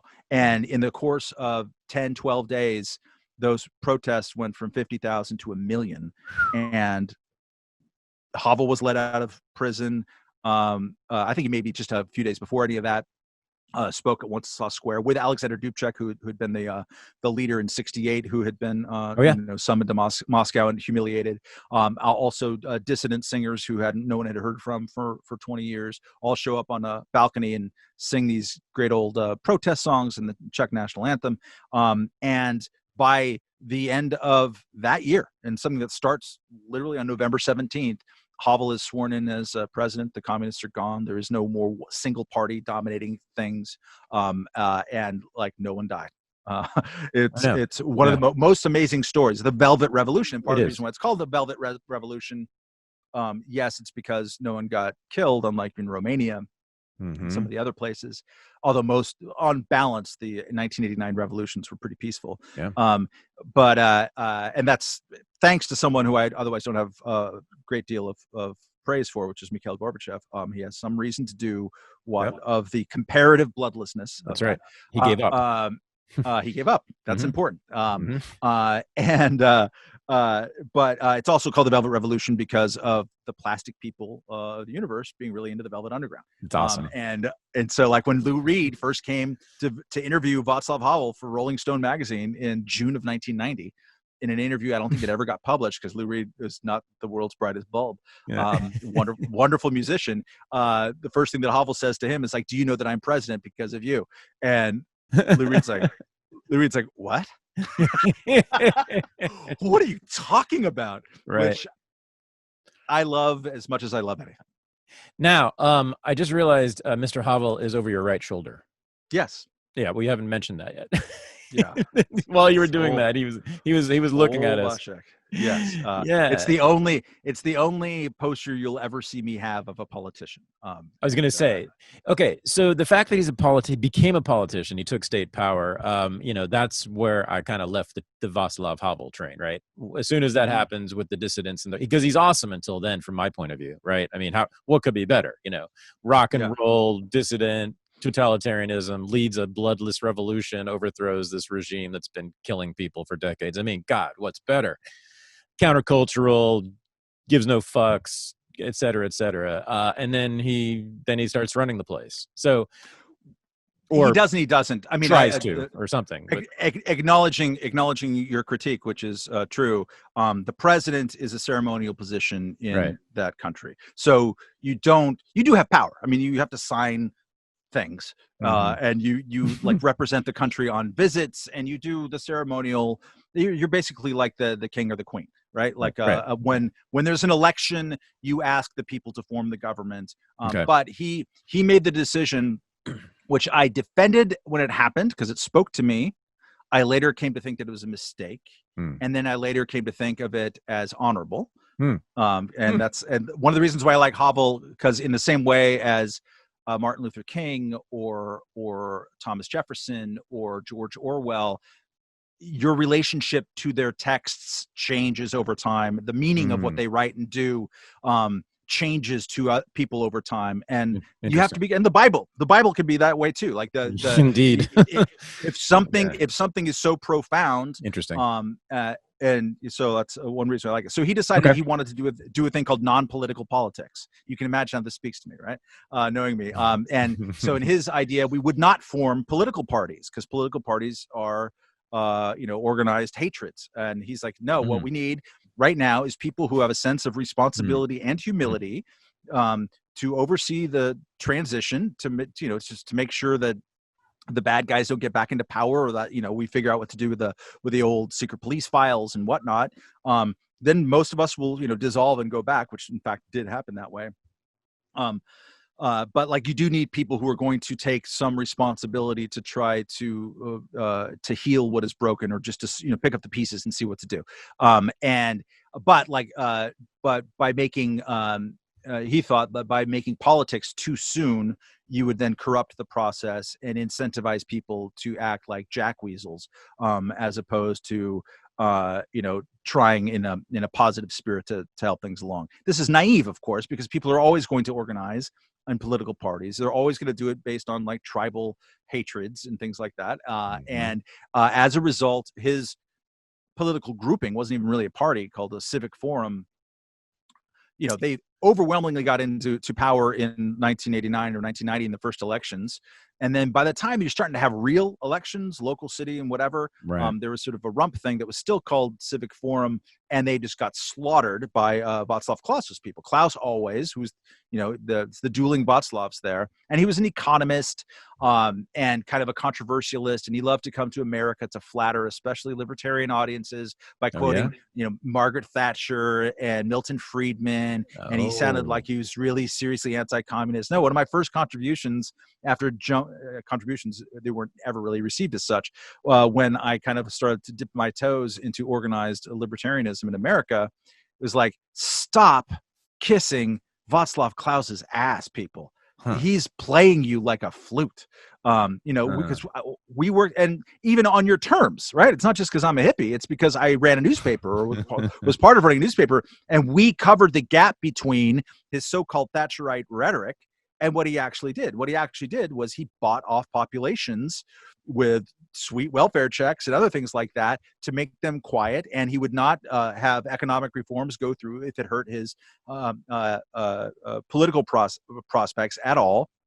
And the Hungarian Communist Party literally was more of an economic reform engine in the mid-1990s than Václav Klaus ever was. And like, your brain has to be able to understand the complexity of what's actually happening, as opposed to whatever rhetorical bones that people are throwing in your direction, you hungry ass dog. So I thought Havel made a mistake at the time, because even though at the beginning of it is like, that's wonderful. Like, I would love to have non-political politics too, but then that becomes naive in thinking about human nature, and then you and your people are going to get routed. But then, as much as I hate politics now, and am like, I'm a lifelong independent, and I can't even see at all joining any political party ever for any reason. I've come back around to, it was naive, and so therefore it was honorable. And in that position, get back to your original critique, he did exercise some power, including like shutting down all arms factories at the stroke of a pen, which was a very controversial decision. Yeah, see, now you're starting to like him, aren't you? Emptying the prisons too. He pretty much so far so good. Right. Both of those things were two of the most controversial things that he did early in his tenure. All the arms factories were in Slovakia, and Slovakia, they ended up being more like the what happened to Southern California, right? Like that's the only game in town, and you just like out from distant Prague, in your hippie ways, said that we had to stop. Maybe, and that definitely stoked the Slovakian or the Slovak separatist ferment. What was his attitude toward NATO? Oh, he loved it. You would hate him for all this stuff. That's right. And hate me for all this stuff too. Yeah. So by way of explanation, all those countries, as we all know by thinking about it for a half second, they've had a pretty poor track record of dealing with their bigger neighbors. They're either subsumed by Moscow or by Berlin or by Vienna. That is the history of Central Europe. And it's one reason why they love Woodrow Wilson. They're the only people in the world who love Woodrow Wilson. Like the first, you step out of, the world is complex. Those countries don't exist without Woodrow Wilson. You step out of the, I stepped out of the main train station in Prague for the first time in August 1990, and you're on Wilson Square. Czechoslovakia was created by the Versailles Treaty, right? Yes. Which drew a lot of borders from Hungary's perspective, not in a very friendly way. But it was the first time that a lot of these states had a sense of national self-determination, which also then increased or codified some of their nationalist movements, and nationalism isn't always the sweetest of movements in the world. But there's places that never, people who spoke this language had never had governed themselves with people who spoke that language in a lot of these places. So regardless, they lived under foreign subjugation for most of their lives, including, as I mentioned before, many of them had hundreds of thousands of Soviet or tens of thousands of Soviet troops on their soil still through the early 1990s as they were negotiating that away. So what they were looking for was a security guarantee without having to start their own new regional arms race. And at first, the U.S. approach and the German approach, especially, and a lot of intellectual approach, including Havel's. Havel's first instinct was like, let's just not have Warsaw Pact. Let's not have NATO. That's an old way of thinking. And then after being in power for not that long of a time, he changed that way of thinking, because you have the question of, okay, so do we rebuild an army? And what happens? How do we deal with our tensions with Slovakia? How does Slovakia, especially, which wasn't a country until January of 1993, deal with actual real tensions happening with Hungary and border disputes happening with Hungary? There's ethnic Hungarians who live in Slovakia. And there's a lot of people who were bent out of shape about that in the early 90s in ways that we forget. And Yugoslavia, meanwhile, is descending into horrifying warfare, the kinds of which he sort of had hoped would never come back to Europe. So this is kind of the context. And so in that, Havel, Lech Walesa, I believe, certainly Arpad Gens of Hungary, they go and during the groundbreaking of the Holocaust Museum in Washington, D.C., they shoehorn Bill Clinton and say, don't come at us with never again if you're not willing to give us a security umbrella. We're worried that it's all going to go bad for us again, either under a resurgent Russia, or people were scared of Germany. Let's not forget, Margaret Thatcher did not want Germany to unify. She was scared of a unified Germany wielding too much power, right? Like, again, history, we always look back and think it's a straight line. It's not how it played out in real time. So there's a lot of different worries about the kinds of things that could go wrong. Now, from Havel's point of view, the way to remove those worries would be to join a defensive, in his mind, security alliance. And that way we can get on with the business of rebuilding and repairing without spending all of the money on our own tanks and our own factories that we just shuttered in Slovakia. The first round of NATO membership and this, I covered all of this stuff minutely at the time. So it's fascinating to me, including the way that it was frequently misrepresented in America by the likes of Thomas L. Friedman and opponents to it. It was like, oh, it's the ethnic Czech lobby that's really running this. It's like, where do they live? No, there are intellectual reasons for it. You could say that they're wrong, but they existed. And Clinton had to be convinced of it. It wasn't a Clinton driven process at all. He was driven into it, kind of kicking and screaming. Also, Madeleine Albright now is starting to, who's a Czech-born, is starting to exert influence, and it's against the backdrop of Yugoslavia falling apart. And the perception was that the Western powers were kind of powerless to do anything about it. So there's a real sense of fear. So in that sense, that's where he was coming from. But also, to make you dislike Havel more, is that he, like a lot of people in that generation, including a lot of people who will soon be exercising more power in U.S. administration politics. Samantha Power is perfectly of this generation. Samantha Power is, she went to my ex-girlfriend's wedding with me, right? Like, she's my milieu. She's my age. Oh, that's right. She had the same thing happen to her watching Tiananmen Square as I did. It was like, holy shit. Right. She ended up reporting in Yugoslavia, and there's all this generation of reporters, human rights people who went to Yugoslavia and thought of it in their own way as like their Spanish Civil War. Like, we're going there, the world doesn't care, but we do. And the only thing that can stop this is the use of American power.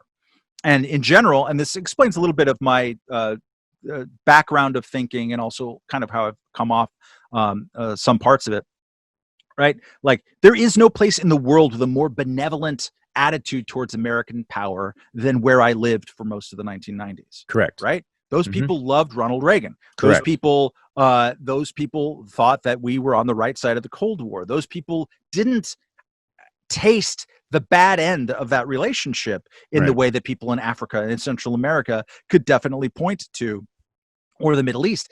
And so, you know, by the time the Iraq War came around, a lot of people were using analogies that like, oh, it's going to be just like Central Europe. And I was one of the people, although I was not against, I didn't come out against the Iraq War. I was sort of, to my everlasting chagrin. Yes, we know. Shame, I was not for it. I wasn't vocally against it. Yeah, but one thing that I was vocally against was using the Central European analogy at all. Like, it's not the same. You can't, it's just not. Nothing about it is the same. There wasn't, I mean, Czechoslovakia was one of the 10 richest countries in the world in the 1930s. They had a history of, it was a liberal democracy, and I know you don't like those words, but like I prefer them. Yeah. Yeah, to the opposite. I mean, Hungary was much more of a basket case, but like Czechoslovakia was a successful country. It had a culture of self-governance that was worthwhile, and it was a good ally, if you like those kinds of things. And they were sold down the river at a conference that they weren't invited to. So that totally affects Havel's thinking. And he wrote about this sometimes very interestingly, like they're affected by Munich and Yalta. Munich is the conference in 1938 where Neville Chamberlain says to Hitler, okay, we'll give you Bohemia, but then will you stop, please? You know, and so he moves into Bohemia and he doesn't stop. So this is always held up ever since in every single, and I'm not even exaggerating this for a second, every single use of American power since, or even imagined use of American power since, has always invoked Munich. And it has always done so wrongly. It's an excuse to use. Yes. I mean, look, Munich is when, look at a fucking map.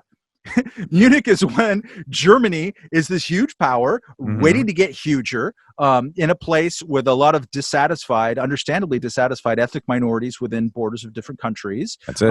And in a world that has been ravaged by war in recent memory. And Hitler is an aggressive son of a bitch. And there's all kinds of different things that are just not. We're invoking Munich when we're talking about going to Syria. Right. No, Syria isn't surrounding us. Syria isn't on the verge of controlling a continent. You know, like, it's just crazy. But it's constantly used. And I've written about this a lot in the past. So it's Munich is one thing that they're worried about, and Yalta is the other. Yalta is the conference in 1944, I think, or 45, where FDR, Churchill, and Stalin sit down and basically agree to zones of influence in Central Europe. There's some details that are wiggly. They divvy up the world between the three of them. It's quite amazing. Yeah.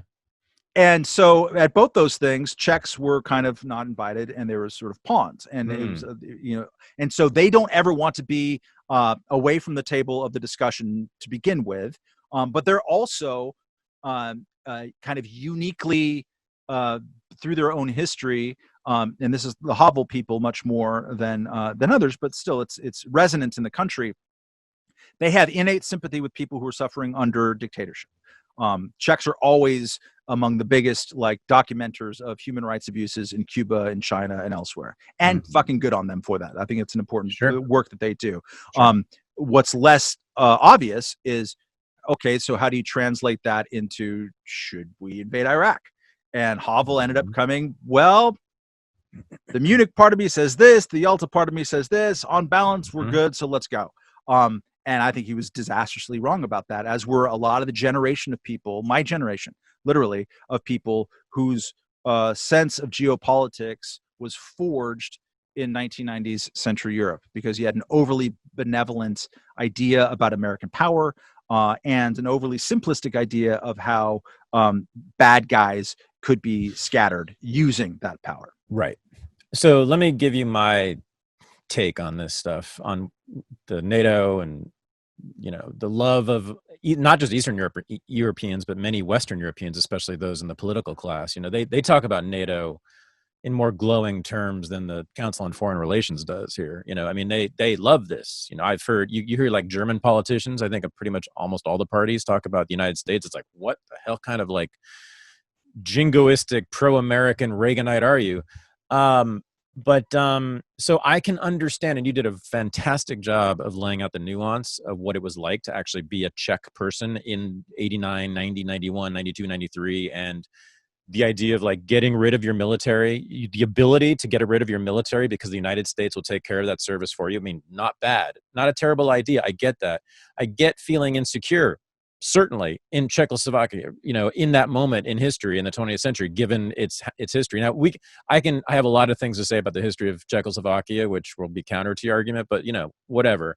They are there at that point, and I can understand in that moment very much so, and any subsequent moments wanting the big NATO umbrella over them. I get it from their point of view. My beef is not with them. My beef is that I think it's not such a great idea for us, and I don't think it's such a great idea for the world, meaning Americans, but also generally in the world. Sort of the meta effects of it, I think, it's a net loss. It's a net negative, and so that's my thing about NATO. I watched when I was covering this in real time the way that the first NATO expansion was done, and it was done. People were not clamoring for this to happen in NATO countries at all, right. And for understandable reasons. Like, are we going to really send our boys? You said it before in the Fifth Column podcast. My son gonna die for Lithuania? It's a good question. You should always ask that question. Right. And yes, your son will die, not mine. So when that happened, the way that they structured NATO enlargement was that you had to jump through all of these hoops to get there, and most of the hoops were good hoops, regardless of whether you think the idea itself was good, which is to say, resolve outstanding border disputes with your immediate neighbors on a treaty level, demonstrate that you are protecting national minorities legally within your borders, a bunch of other things too, besides that were things that actually diffuse the tension between Hungary and Slovakia. It is not inconceivable that Hungary and Slovakia could have gone to war in the 1990s. They wouldn't have, but it's not inconceivable. And NATO accession pretty much removed that as an issue. However, that's not making the case good necessarily. That's not justification in its own. And importantly, subsequent NATO expansion dropped all the pretense of this. Montenegro is a part of NATO. Right. Montenegro is a shit country. And I say this with respect and affection from my Montenegrin friends who are all 6'5" and named Bronco and are heading to my house right now to pull me by my girlish hair and smash me. But it is just not anything like a mature country. It wouldn't have come within 17 miles of meeting the early 90s requirements in order to get into NATO. It became much more, whenever something bad would happen in Georgia, you would have John McCain or somebody say, well, that's why Georgia needs to come into NATO. And Rand Paul would then say, you know what, instead of having a voice vote saying that, this country or that country on the borders of Russia should get into NATO, let's record our votes.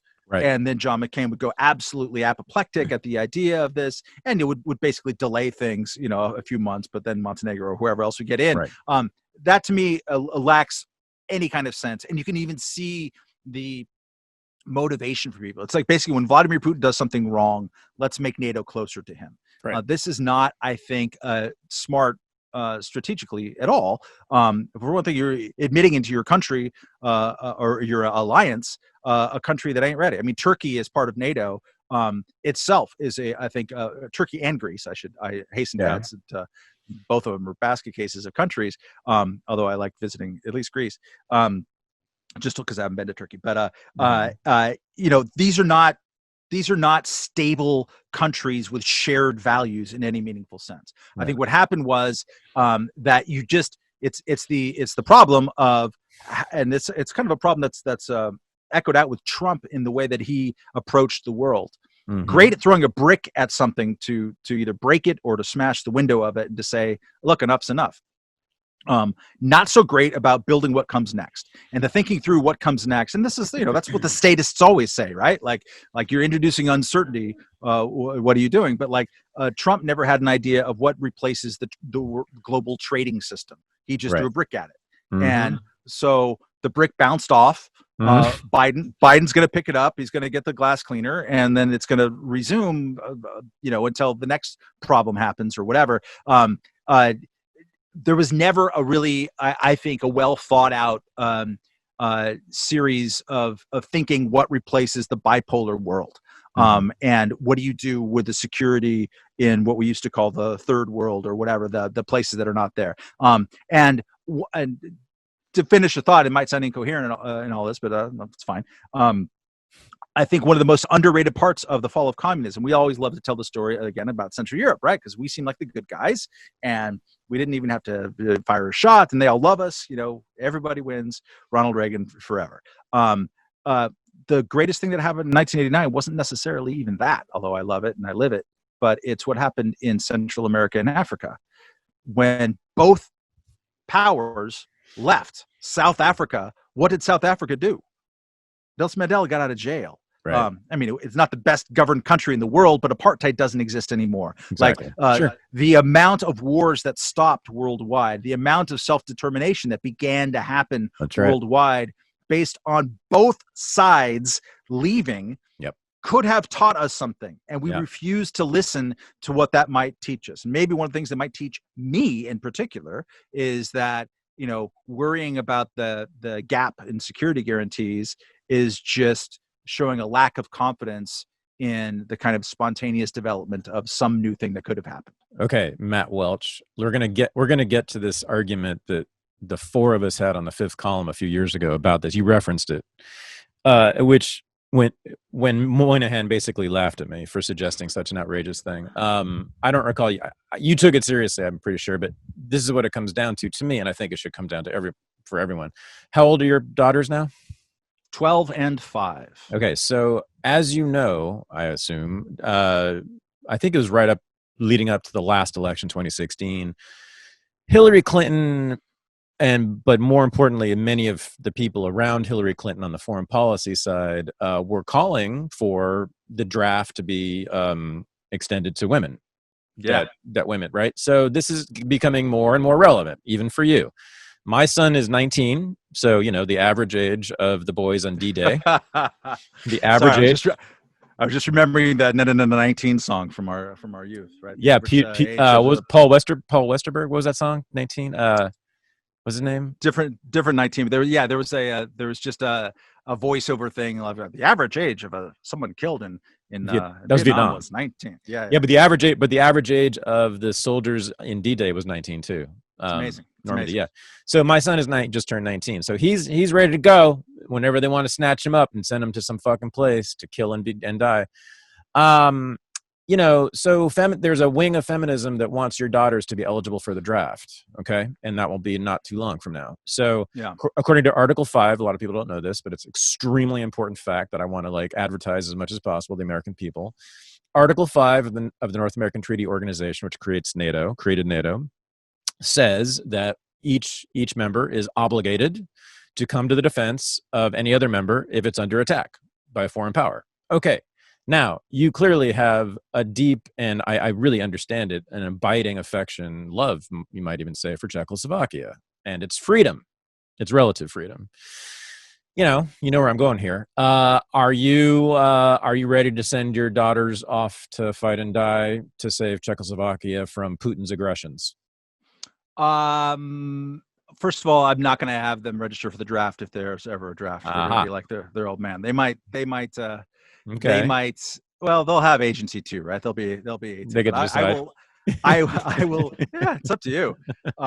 No, I think that we should stop selective service. I think it's an absolute blot on any sense that we live in a free country. Doesn't counteract that. On balance, we're semi-free at least, but I think it's an abomination, and that we shouldn't. It's slavery. It's slavery. We shouldn't. I'll let you use the word. Okay. No, but your life is conscripted in a you're told what to do by somebody else. It's slavery. It's also and I think I probably mentioned this at the time in the context of the Baltics, which is what we're talking about. Right. Even tinier countries, that whenever that happens, if it happens. Mhm. It's not going to be a draft. That's not how the wars are going to be fought. Right. That's not protection. That's not protection against it. That's not. It's Mhm. not like putting faith in it. But it's just in the same sense that for all of the badness that has continued to happen with U.S. foreign policy and with the world and everything like that, more people died. U.S. Servicemen and women died in 1968 in Vietnam than have died in all of our subsequent wars combined. True. And the tolerance that people have for death is thankfully our death. Let's be clear about that, not other people's death. Although maybe, hopefully that's somewhat different than it used to be, but I don't have any strong faith in that. But certainly on our own death is way, way, way down. We have an abstracted, professionalized military, and if and when a draft comes anywhere near American politics, it's just going to get ripped up. Absolutely ripped up. I think people are not just unready physically for that. They're not ready. there is that. Yeah, right. Not going to be the best. I mean, go see all the LARPers trying to pretend that they're fighting about politics in the streets of Portland and Vancouver, Washington. Right. That's right. It's not a fit bunch No. there. So, No. so like I have a level of separation of worry about that. Like if that day comes, and I don't think there's any chance of that happening in Middle Europe. The place where I think you absolutely have to think about it is the Baltics. I think that's the ultimate question. Sure. Tiny countries haven't really existed for very long.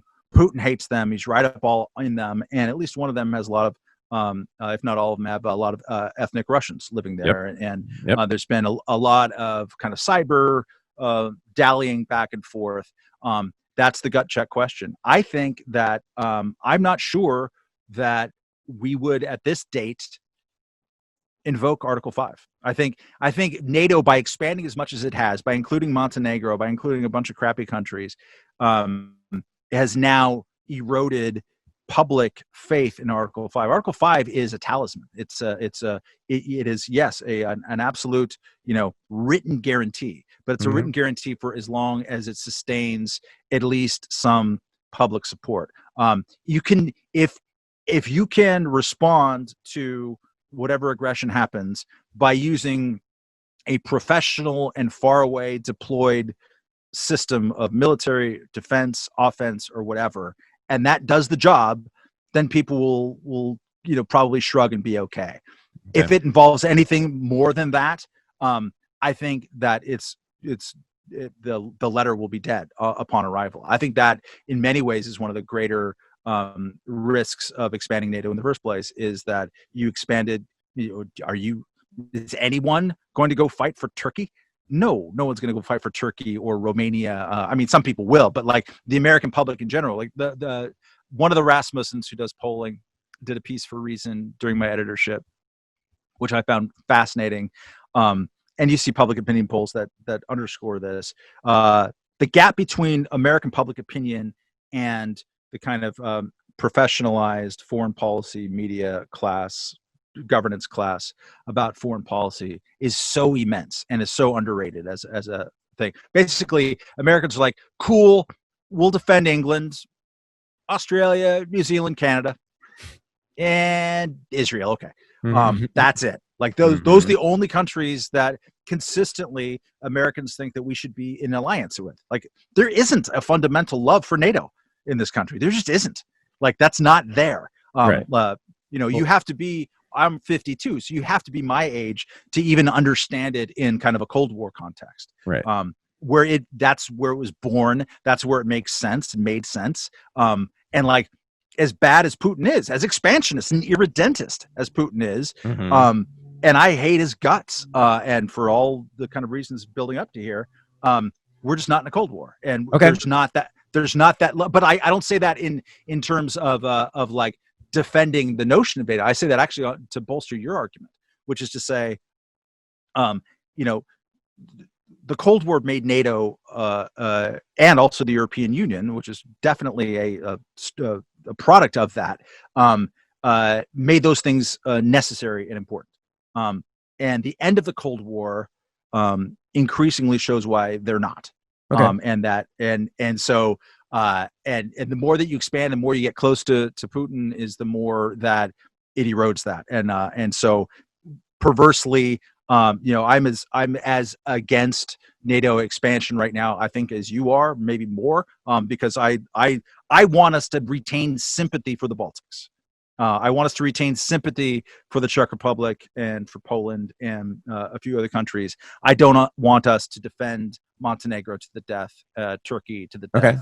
and places like that to the death. Okay. Should Article 5 be repealed? Yes or no? I don't know, man. That's it. I So don't know. I literally don't know. You're walking me up to like the mother of all rethinks. Right. And I am a cautious, incrementalist at heart. I'm by temperament a journalist and not ideal. I don't think philosophically or ideologically. Well, you're not an activist. You're not an activist. You don't have an activist mind. You have an intellectual and journalist mind, right? That's right. Yeah, that's a compliment. That's a compliment. that also limits my vision in many, and that's part of why I was blinkered on Iraq. I believe is that, like, I thought that the reality that we lived in was still attached to this reality here, when that was a mistake in formulation. So, like, there's sometimes when that blinds you to things, and this is definitely one of those cases. Like, I covered and at the time supported the initial expansion of NATO on those terms. Don't support it anymore, but I also supported the intervention into Yugoslavia for the same reason Samantha Power did back in 1995. I don't remember exactly where I was on Kosovo, but I wasn't super anti. I wrote a piece about it for Reason in 2003 called Temporary Doves that kind of wrestles with some of this out loud. It was a review of books by Madeleine Albright, George Soros, and Wesley Clark. Remember him? Wow. And they all came out with memoirs at the time, and that tried to square this circle of them saying, like, America is the indispensable power. We got to smite the bad guys, especially Milosevic. In Soros's case, it was like, we have to stop being sort of like slaves to the notion of the nation state, the sanctity of the nation state. Like, what is that? Like, let's not let that limit our thinking. When someone's being bad, we have to be able to use power. Like, okay, so how come you're not all fully throated in favor of Iraq? Because in many, many ways, the Iraq war was more justified than the Kosovo war. Many ways. Tons. Like, in terms of the amount of international, like, treaty violations, this, that, the other. Like, the Kosovo War was Bill Clinton just calling audibles as he saw fit in the name of what do they call it now, the something to protect, the P2P doctrine. But it's just like, if we can stop a bad guy before he does the bad guy things, let's do that. Which is also invoked in Libya, right? We're going to have to stop the massacre in a city that might happen. So we're going to overturn the government and create the worst refugee crisis in 60 years. Responsibility to protect. That's what it's called, RTP. Right. But, like, I wanted to figure out how these people who I kind of agreed with at the time, and I don't anymore, about Kosovo, how they were applying their intellectual justification to Iraq. They weren't.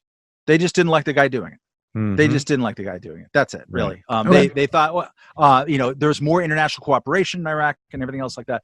So that began my sense of, like, oh shit, maybe I got too far out over my skis in this direction. I haven't yet landed exactly where I am, if that makes sense. Like, I haven't. I've rethought it. I don't have the same sense of certitude at all as I might have in the 1990s, and now I don't know what is the best way to replace the thing before. I do know, or at least I do strongly have the feeling of that the more individual countries take responsibility for their own affairs in every single way, the more responsible that they will behave. So when we assume that responsibility for people, when we put ourselves in the middle of some dispute over a fucking rock in a sea nowhere close to America, which happens all the time, that by itself is bad. And the mindset behind it is bad. And I want that mindset, like, relax. I want us to realize that we're just another country and not God's gift to mankind one way or the other. Mhm. You could say that Trump is kind of an accelerationist towards that. So maybe I should Mhm. cheer him more loudly than I do. I don't cheer him loudly at all. Mhm. But I do cheer him loudly that he didn't start any new wars. Mhm. I wish that he would have ended Mhm. the other ones. That would have been Mhm. even like better. But he didn't start any new wars. The first guy since Jimmy Carter, I think, to not start Mhm. new ones. And that is an achievement, and it should be understood as such. And he maintained a politics, at least a rhetorical politics, which is not as good as actual governance, but it's still something. A rhetorical politics that said the Iraq war is a goddamn disaster, and that there's all these generals and all these people who just want to always make wars and never leave, and that's bad. And he's right. He's absolutely right about that. I wish he would have acted more on that. I wish he would have appointed people who believed that more. He did not, Of course. which is Right. a mistake, Yeah. and a bunch of other things besides. Hopefully, he has helped create a wider opening in politics for not just those ideas to get through, but also like the urgent task of filling in the blank space of Matt Welch's brain. People need to their need. No, seriously, like that. It's always one of my problems with anti-war people over the years of both left and kind of libertarian bent Mhm. has been a lot of people's knowledge of the world is either simplistic or just totally warped by their upset at America. Like, so there's a real easy, short path for a lot of people to like go from America shouldn't intervene in Yugoslavia, which is fine, to like Milosevic is a hero, which is not fine, not a Oh, hero, bad guy, to like this thing didn't happen, kind of thing. And that has always troubled me, but I've always let it distract me more than it should. There needs to be an intellectual infrastructure built for people who start with a skepticism about the exercise of American power and the sucking up of responsibility for the world's affairs that America always puts on itself in inconsistent ways. And those people need to be some of the next appointees in the next administration that is skeptical about the use of American power. cool. Very well said. I want to say this to you. I think I might have said this to you personally, but I've noticed, I've watched you over the last several years now, evolving, changing in your views on foreign policy in particular, and I have tremendous respect for that. Like that, just that alone, the fact that you've been moving more in my direction really isn't why I respect you. It's just that very few people do this, especially someone, middle-aged journalist, politics, right? You're not allowed to really think aloud anymore in our profession. But you have been doing that, and I've seen you, I've watched it, and it's really impressive. And and also you're doing it in a very rigorous way. You're thinking through the history, you're thinking through all the policy ramifications. And I do like that you've been moving more in my direction, but honestly, that it's just having that open mind about such a humongous issue. It's really great, Matt. You've done that. I appreciate it. I'm done Well, thank talk. you. That's I'm done. nice. I'm done saying nice things about you now. Actually, no, I'm not. I have one Good. more, even nicer, kind of. Yeah, I think it's an even bigger compliment.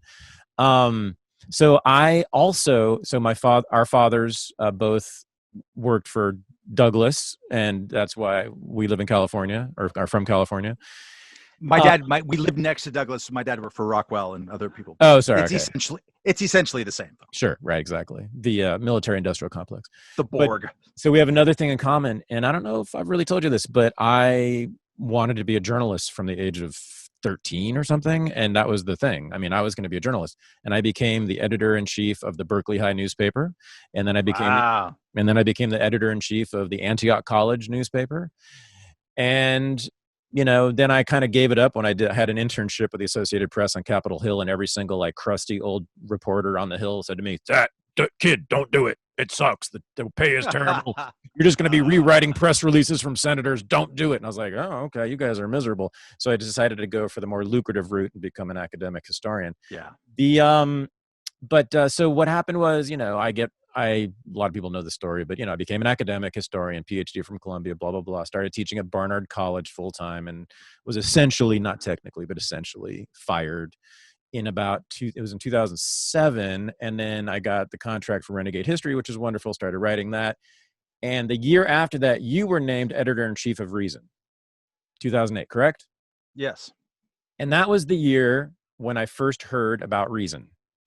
That was the year when I first learned anything about libertarians. I didn't know a damn thing about any of you all. But I knew your name from mainstream non-libertarian journalism because you'd been with the LA Times on the editorial board. Is that right? Or you're an editorial editor, right? Yeah. I was assistant editorial pages editor. Yeah. Yeah. So you kind of had like a fucking cool job before Reason, like, right? I mean, that's a fantastic job, right? I mean, from a journalist point of view, from someone like me, that's where I wanted to end up. And then, you bastard, then I open up Reason and I'm learning all about this, and I see you have a picture, like your author's photo, you're the new editor-in-chief of Reason, and it's you and this man. It's good shot. It's black and white. You're sitting in this cool looking like bar restaurant. Looks like it's downtown Manhattan somewhere. You're dressed nicely. And it's just like, and you're looking handsome, and you're looking like, and you got this whole resume, and now you're the fucking editor of a national political magazine, which had always been my ambition. And I just thought I didn't let my envy go out of control. I said, try not to resent this guy too much, but that's who I want to be. I want to be Matt Welch. 2008. I never told you this. That is disturbing. It's frankly. Yeah, it should be. It should be for both of us. It's true though. But my envy was cool though. Like it didn't go to resentment, to hating you. It was really just like, yeah, that's what I want to get. Like I felt like you made it and deserved it. Like I didn't feel like you were some charlatan. Like you totally deserved it. But also like I was like, damn, that's the place to be, man. He's having a drink after a day at the newsroom, deciding on what stories are going to be run. And, this is what I wanted to be. So I was wrong, huh? It sucks. Is that right? Ever since then, it's been downhill. Yeah. I'm sorry to be such a disappointment in the flesh. I've had a very fortunate career, and the most fortunate aspect of it, and a reason why I'm still in journalism, and so many people who I know who are better than me are not, college paper and Central Europe and elsewise, is that I've always been able to write about what interests me, and I've, with really rare exception that didn't last for more than a couple of months, have never found myself in a position of taking assignments that I didn't want, or or just like writing for an audience that I didn't at all like or want to have a relationship with. Right. And that's fortunate. That's really rare. And that doesn't mean that I've made money, like the joy of journalism. And, I love stories about crusty editors saying, don't get into journalism. We have especially listeners to the Fifth Column who were younger. They're like, should I get into journalism? Right. And the first thing that me and Moynihan in particular say is like, oh, no, God, what are you thinking of? And then after a beat, we say, it's the best job in the world. Of course you should. Like, if that's what you want to do you want to keep learning all the time about stuff? And especially now when anybody can be a journalist. You don't have to go through the Associated Press or the LA Times. Correct. Right. Yeah. I mean, that was because of my unusual background. When I came back to the United States in 1998, after the failed attempt to move to Cuba, lasted for about 6 weeks. I washed out at my dad's house in Long Beach, getting ready for my 30th birthday, having never lived in America really as a functioning adult. And I applied for every single newspaper in the state of California. Wow. And that's not really an exaggeration. Wow. And they all said no. The San Francisco Examiner said, come back to us when you get some real clips. It's wow. Like, I started a newspaper and it was good. I was managing editor of another newspaper that was also good. I worked for UPI in 4 countries. But like that was still the old way of thinking when the newspapers had just like Southern California had 40 years of blissful growth. Newspapers had been having 25% profit margins every year for 4 decades. Wow. And so there's they made so much more money than Walmart. It wasn't even funny. And there was a real kind of, people protected their own. There was a way that you do this. You got to go to the Bakersfield Californian, or maybe the Modesto Bee, and then the Bakersfield California, and then work your way up and all this kind of stuff. And I remember there's a woman from the LA Times, which got as close to anyone at that time to being interested in me, who said, and this is like a literal quote, "You don't exactly fit into the little boxes that we like to have over here." Oh, Jesus. It's like, do you hear yourself talk? Really? But yeah, so that's changed now. You can get in the door a lot now, and Yeah. and precisely because of that, the advice I always give to 23-year-olds is that because the old and very protected guild-like ways of the entrance to the industry is broken. Perversely, the people who are really good at the stuff that you learned in that guild ways, like just to be a nuts and bolts reporter, spell shit right, be reliable. Not much else. You know how to ape style and how to do a feature lead and a news lead and whatever. Just like the basic stupid college journalism stuff. And this is also because college journalism is like has almost evaporated. Like it's been an absolute wipeout of the college newspapers and in the country over the last 10, 15 years, which is sad. But so people are showing up and they can't spell. I sound like an old person here, but I am. Yeah. But there really isn't the chops element of Shocking. journalisming. So that is a great place to have a comparative advantage for Cool. those who are getting into it. It's fun. But yeah, I am happy that that anyone thought that this is something worth emulating. Although it's funny to me, but like I mostly feel fortunate and great, and hopefully my brain still doesn't turn to cheese, and I can just keep doing this because Lord knows I don't have any retirement package, so I want to keep doing it while I can. Wow. Yeah. Yeah. You're speaking for a lot of us out here. Yeah. So real quickly, so you had your own show on Fox Business that I was a guest on several times, The Independence. I'm going to say another nice thing about it, but it's damn true. And it's not just for you. It's for the whole crew of you, Kennedy and Camille and you. Easily the most intellectually sophisticated cable news program there has ever been. Am I right? It was good, man. It was good. Like easily. And part of the sophistication, if we're going to use that word, was also like it was fun. Like the fifth column is definitely related. Camille and I are both involved with it. Mm-hmm. We've traded Kennedy for Moynihan. So it's he's prettier. Just kidding, Kennedy. Yeah. But it's like the lessons learned there are similar, which is that like it's better when we don't agree. All three of us, especially on the Independents, could be and have been described as libertarian, and we absolutely did not agree about a whole bunch of stuff, and we would air those out and have fun with it. That's right. But also know that what we were doing was an attempt to like honestly grapple with stuff, and that happened. That show lasted like 15 months, but through the entire year of 2014, which is the year Ferguson happened. Yeah. And turns out having Camille as your wingman when Ferguson goes down is super interesting. We didn't set out the idea of that show was not really like about race or about, things like that. And from the beginning, like you well know this, but like we would have a weekly, our Friday show, we would tape on Tuesday because Kennedy was living bi-coastally then, so she had a compressed schedule. So we'd make it on a theme that could last longer. It would be less off the news. And one of the very first themed episodes that we did was about race, God help us. And Camille Foster, damn his soul, I know, insisted if we're going to do a segment about race, I have to have an entire segment about the N-word, and I'm going to use it while we're doing it. And we're like, okay.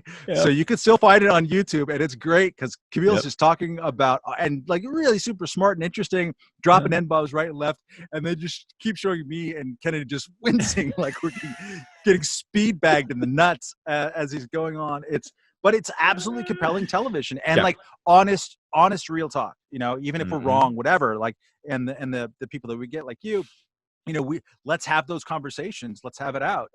And the reaction from the audience, and we actually had really good ratings. We led the network in the target demographic about half the time. So it's a curious decision to jettison me and Camille, but like the response that we get from people is like, my God, I've never seen anything like this. And they just sort of hold on to us like a raft in turbulent seas. And fifth column, we have similar kind of responses to it. It's and that's incredibly gratifying. That's like seriously what I'm trying to do this for, because like too much of media is just sort of like ritualized, professionalized. It's just insincere and predictable. And that's not the point. Like it should be. What would happen if people you knew and liked, or at least were entertained by, talked in their real voices, in their barroom voices, about the news and the politics of the day, in a hopefully informed way, but also like, let's try to make each other laugh a bit. And that's just still, for some reason, a rarity in media. Yeah, no, the Fifth is, in independence, you just can't do better. I mean, if you're not a political junkie, it would be hard to follow a lot of it. And I've tried to turn people on to the Fifth in particular, who just aren't into politics, and it can be hard for them to follow it. But if you are into politics and you're not sort of part of the cathedral run by, the Democrats and Republicans, it's the place to go. You've got to check out on the Fifth, because you guys really get into it. And again, very sophisticated analyses after you stop talking about how much you've drunk the last night or during the episode. But yeah, no, it's tremendously good. The last thing I want to ask you about is, so you have become basically like the most famous libertarian among non-libertarians by being kind of a regular talking head on cable news. Including somehow MSNBC. Are they still inviting you on MSNBC? Not since the plague happened. So No. I think I was invited back on about a month ago, and then it got canceled on Ari Melber's show. But I used to do more MSNBC than Fox by a lot. But now that Kennedy's back on, her show's back on. Her show, and then weirdly, Maria Bartiromo keeps inviting me on. I have no idea why, but why not? I'll go on. She's interesting, actually. No, but God, how do you do it? MSNBC. I mean, what is that like? What's the building like? What's the house like? What's the room like?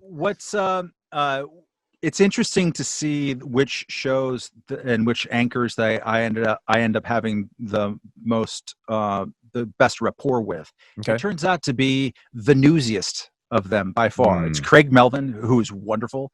Okay. It's Chris Jansing, who's just a lifelong reporter, also Hungarian, by the way, big family from Cleveland.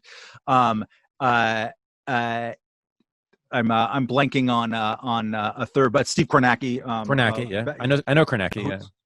Who's a sweetheart of a guy, but all these people are very professional from my point of view in their approach towards the news, and much less, and they value when you come and bring news. Like I've been on there before. I just recently because of the election and because I wanted to watch Kornacki on the big board. I watched more cable news, in the last 10 days than I have in the last 10 months by a lot. Sure. Because I can't stand it. It's just really preaching to the choir. But it's amazing on MSNBC, not a single like Republican guest, unless it's like Michael Steele. Like it's a professional. I used to be a Republican guy. It's amazing. Like, wow. Like, are you not interested in that point of view? So I will occasionally go on, or would when I was more regular, and you would have not even a Republican, but like even a correspondent in the field who would say X, Y, and Z about some by-election in Arizona or something.